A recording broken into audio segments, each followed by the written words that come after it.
Okay, so starting off today's show, we will do what we do on every Tuesday edition of the Zach Kroll Sports Podcast, and that is going around the league with my top 10 takeaways from Week 12. So without further ado, boys, hit the music. It's time for me to give my State of the Union. Takeaway number 1. I saw the New England Patriots beating the Arizona Cardinals coming from miles away. And if you ask why, it's simple. Number 1, Bill Belichick coaching up his defense against a young quarterback is never a recipe for success. And I totally understand.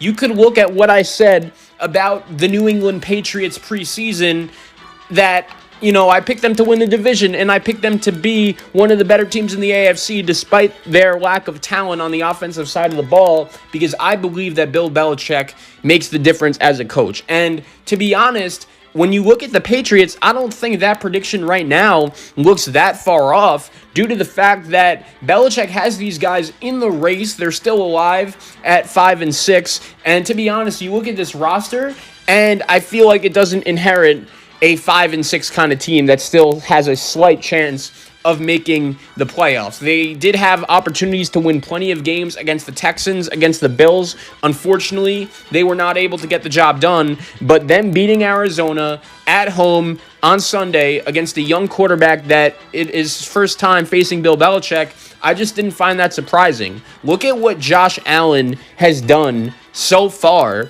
in his career against Bill Belichick. He's not very good, and no one freaks out about him. The Patriots defense was also able to shut down Lamar Jackson. That was actually the second time Belichick has seen him. But I do believe that when you look at New England, you could still bank on the fact that Belichick is going to have his team ready to play each and every week, and they deserve some credit for beating a team in the Arizona Cardinals that right now is significantly more talented than the Patriots. I saw it coming with Arizona. I believe they make too many mistakes for a team that's a real contender. They are a year away. Takeaway number 2. Matt Nagy and Ryan Pace, it's just not working out in Chicago with the Bears. And I feel like on Sunday night against the Green Bay Packers, that game told me everything I needed to know about the trajectory of this Bears franchise. The writing is on the wall, and I feel like the more and more I watch the Bears, it's just becoming inevitable that this is not working out, and they just need to move on in a different direction. I haven't been the biggest Ryan Pace critic over the last couple of years. As a matter of fact, I actually gave him credit for the Khalil Mack trade. I think the Bears did a lot of good in that trade and made their team better. But at the same time, the more and more you watch Mitchell Trubisky, I just don't know how you could have drafted that guy over Pat Mahomes and Deshaun Watson. What I think happened was this. Jay Cutler was with the Bears, and the Bears saw that even though he was super talented, had all the arm strength in the world, his attitude was just not good. And I believe that rubbed off on some other players in that locker room. And I feel like when the Bears were going through their process to draft a quarterback and they traded up to get that number 2 pick, the Bears were just like, okay, we saw how big of an issue Jay Cutler's attitude was. Mitchell Trubisky is a guy that everyone likes. He's super athletic. The arm strength may not be there, but we trust our coaches to develop this guy and get the job done. Unfortunately, that hasn't happened. And with Matt Nagy, the more I watch him coach, I think that he does not deserve an opportunity to draft the next quarterback in this Bears organization going forward, just because right now this offense and this team is just not going anywhere, and that's a big, big problem. And the Bears haven't had a quarterback since the 85 squad, and right now I don't see that changing anytime soon. Takeaway number 3. The Lions made the right decision with Matt Patricia, and it's crazy because only a couple years ago, the Detroit Lions, they missed the playoffs, and that's super disappointing. I get it, but they had a coach in Jim Caldwell, and I understand that even though on his resume it says that he got to a Super Bowl with the Indianapolis Colts, he wasn't the main reason why they got there. I understand that. It was mostly Peyton Manning. But at the same time, he is significantly better than Matt Patricia. And I feel like ultimately what happened in Detroit was this. Matt Patricia is a guy who, as a defensive coordinator, he's a Super Bowl winning kind of coach. Even though Nick Foles did light up his defense in the last game he coached as a Patriot, but that's neither here nor there. I feel like Matt Patricia kind of walked into Detroit thinking that he could be Bill Belichick, and you cannot do that when you don't have the Super Bowl rings like Bill Belichick does. And when you're a player on the Detroit Lions and you see a coach that you just don't want to play for, I don't think that was the right recipe to win. And each and every week when you watch the Detroit Lions, and it especially came true to me on Thanksgiving, I believe the argument could be made that the Detroit Lions are the most disappointing team in the NFL so far this season. I predicted them to make the playoffs and go like 10-6, 9-7. A lot of people said last year, oh, Matt Stafford, he got hurt, and that was the reason why ultimately the Lions were not that good.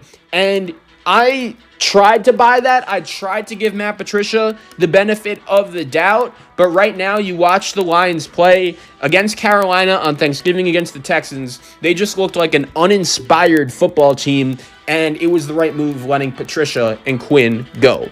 Takeaway number 4. I said I didn't record last week, but I said during last week that John Gruden would be my coach of the year. I'm going to have to rescind that because that was an absolute ass whooping by the Atlanta Falcons. And I'm going to be honest with you. With the Raiders in this spot, I saw it coming from a mile away. And I'll give the Raiders credit. I think right now they're still a playoff team, and they just had a bad game considering the fact that throughout this NFL season so far, I believe you can make the argument that the Raiders have actually had the toughest schedule in football. My only issue here is that throughout the whole week, the Raiders were going off a moral victory against the Kansas City Chiefs. And when you're facing a team like the Atlanta Falcons, who even though odds are they're not making the playoffs, we all know how much talent this team has. And that's even without Julio Jones or Todd Gurley playing. And this is the problem with the Raiders, I feel like. I remember they had a game last year, very similar around this time of year, on the road against the New York Jets, and they weren't able to get the job done. Next week, they play the Jets, and I think circumstances are a little different, obviously, because this year's Jets team is historically bad, so if the Raiders lose that game, they should be disqualified from the playoffs to begin with. But the Raiders really have to avoid what happened to them last year after their embarrassing loss. They fell apart last year. They lost to the Titans. They lost at home to the Jacksonville Jaguars. So if I'm a Raider fan, I'm watching this team so far this season play pretty well, and I'm just really hoping that at all costs, what happened last year doesn't happen again this year, because I believe this Raider team is too good for that to happen. There's too much talent on the offensive side of the ball, and they're going to have some big games with some other teams in the AFC wildcard picture at home when they take on Miami and Indy. So the pressure's on the Raiders, especially after that effort on Sunday. Takeaway number 5. I was wrong about Carson Wentz. I'll admit it. The Eagles' offense is broken. And the more and more I watch the Eagles, and once again, I don't want you guys to think that I'm a guy that just wants every coach in the NFL to be fired. I totally understand how hard it is being an NFL coach and how hard it is leading a locker room full of men with all of the egos that they have.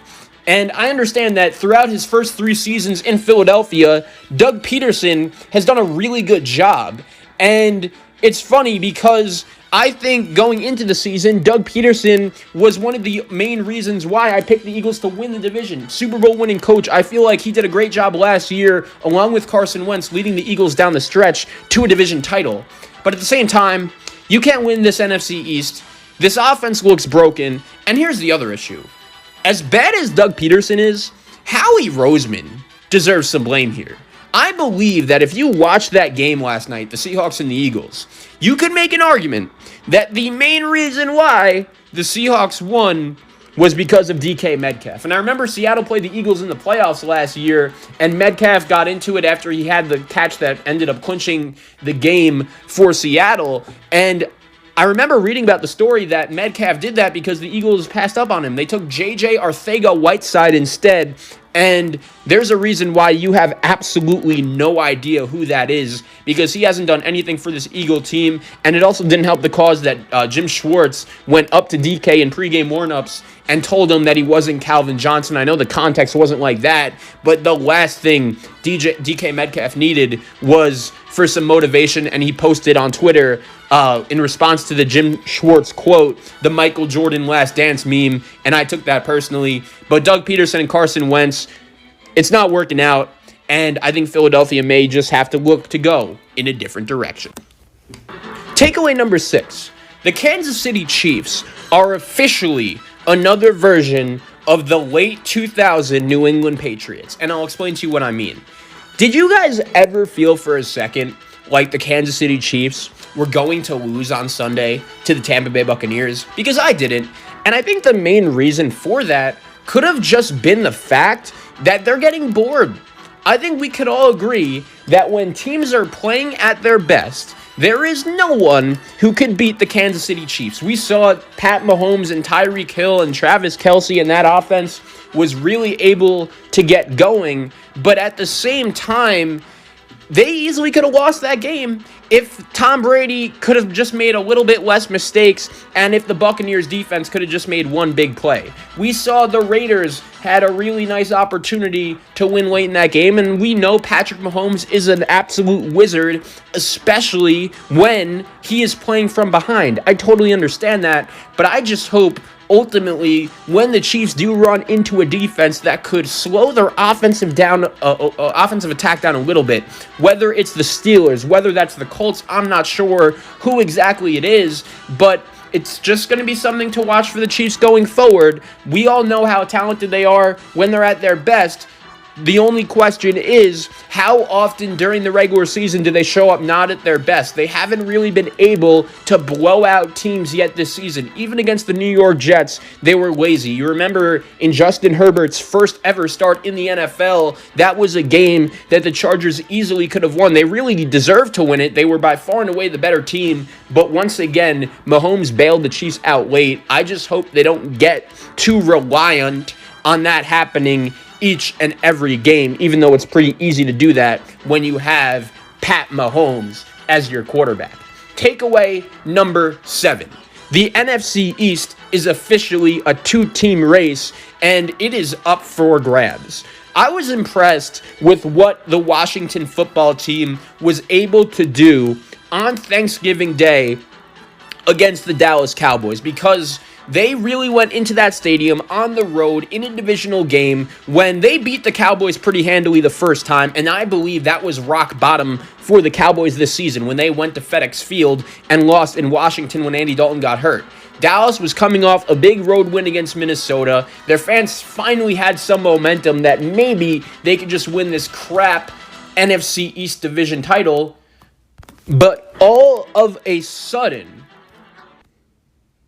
after the Amari Cooper touchdown, the Dallas Cowboys went into their home stadium and embarrassed themselves. And the Washington football team deserves credit. Ron Rivera was really able to coach up the defense in this game, especially in the second half. Antonio Gibson, for all you fantasy owners that have him, just ran for another touchdown. Terry McLaurin is a legitimate number 1 receiver. By the way, that's another guy the Eagles could have had instead of J.J. Arcega-Whiteside. So I will give the Washington football team credit. I'll also give the New York Giants credit.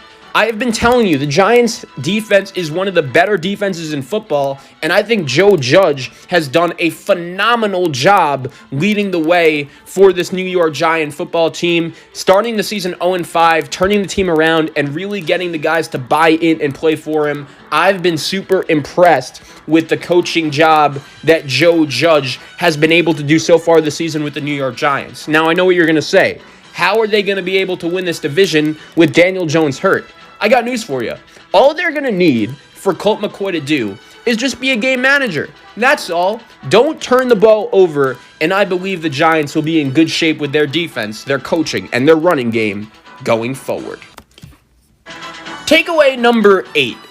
Derrick Henry is the best running back in football, and the Tennessee Titans were the forgotten team because no one deserves more credit than the Titans after, let's face it, they hit a tough spot in their schedule. They really faced some adversity. And for the second year in a row, the Titans are really trending towards making another playoff run. And if you remember, it was at this time last year when Ryan Tannehill really established himself as the starting quarterback and the Titans were able to go on a run. And I'll admit, going into the season, I was someone that was pretty skeptical if this Tennessee Titan team would be able to keep up this momentum.